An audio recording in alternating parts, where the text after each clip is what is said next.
Hello बच्चों, let's read this question. The question says consider the following reactions. O3 gives O2 plus O and it is fast, reaction number first. And O plus O3 gives twice of O2 and it is slow, reaction number second. The rate law expression should be option A, R is equals to K O3 square O2 की power minus 1. Option B, R is equals to K O3 O2. Option C, R is equals to K O3 square. And option D is R is equals to K O2 raised to the power minus 1.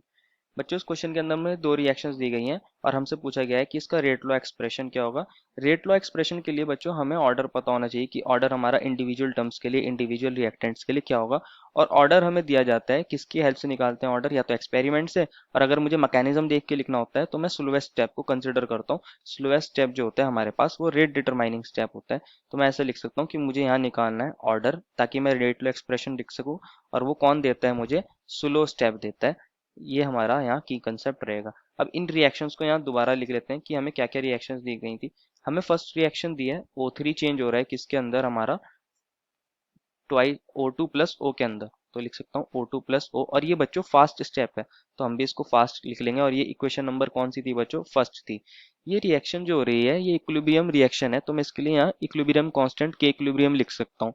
और दूसरी reaction के अंदर क्या हो रहा था बच्चों, हमारा ऑक्सीजन और O3 मिलके क्या बना रहे थे, ट्वाइस ऑफ O2 बना रहे थे। और ये स्टेप कैसा था बच्चों, हमारे पास स्लो स्टेप था। मैं इसको ऐसे भी लिख सकता हूँ, और इसको बोला था क्वेश्चन ने इक्वेशन नंबर सेकंड।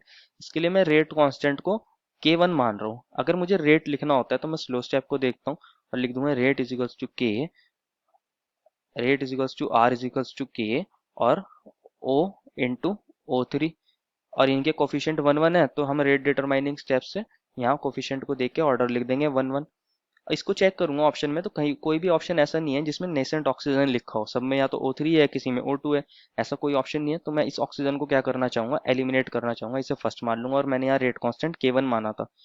मैं इसको कैसे एलिमिनेट करूंगा, जो हमारे पास रिएक्शन नंबर फर्स्ट है उसकी हेल्प से। उसमें हमारे पास ऑक्सीजन था, नेसेंट ऑक्सीजन, तो मैं इसको वहां से देखूंगा। अगर मैं रिएक्शन नंबर फर्स्ट की बात करूं, रिएक्शन फर्स्ट के अंदर क्या था बच्चों, हमारे पास के इक्विलिब्रियम था। और के इक्विलिब्रियम को कैसे लिख सकता हूँ मैं, प्रोडक्ट की कंसंट्रेशन अपॉन रिएक्टेंट की कंसंट्रेशन, दैट इज O2, और यहाँ O, और यहाँ पे लिख सकता हूँ O3।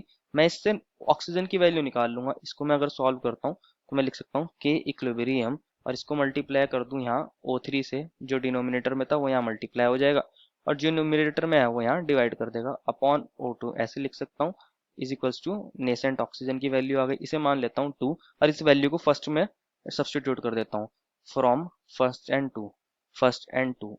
तो रेट क्या बन जाएगा, rate is equals to K1, मैंने K1 माना था। और नेसेंट ऑक्सीजन की जगह क्या लिख सकता हूँ, के equilibrium into O3 upon O2, और O3 की जगह O3। ये हमारे पास बन जाएगा रेट लॉ का एक्सप्रेशन। बच्चों अगर मैं इसको सॉल्व करना चाहूँ तो मैं क्या लिख सकता हूँ, K1 भी कांस्टेंट है, के इक्विलिब्रियम भी कांस्टेंट है, तो ये दोनों कांस्टेंट मल्टीप्लाई होकर एक नया कांस्टेंट बना देंगे K। तो मैं इसको लिख रहा हूँ यहाँ K। O3 की पावर 1 है, मल्टीप्लाई हो रहा है O3 की पावर 1 से, तो ये बन जाएगा O3 की पावर 2, क्योंकि बेसिस सेम है तो पावर ऐड हो जाती है। और O2 यहाँ डिनोमिनेटर में, इसकी पावर 1 है तो ऊपर आके O2 की पावर क्या बन जाएगा, -1। तो ये हमारा फाइनल आंसर आ जाएगा। इसको मैं अपने ऑप्शन में चेक करूंगा तो ये ऑप्शन नंबर ए है। Therefore the final answer is option number A. I hope you understood it well and best of luck.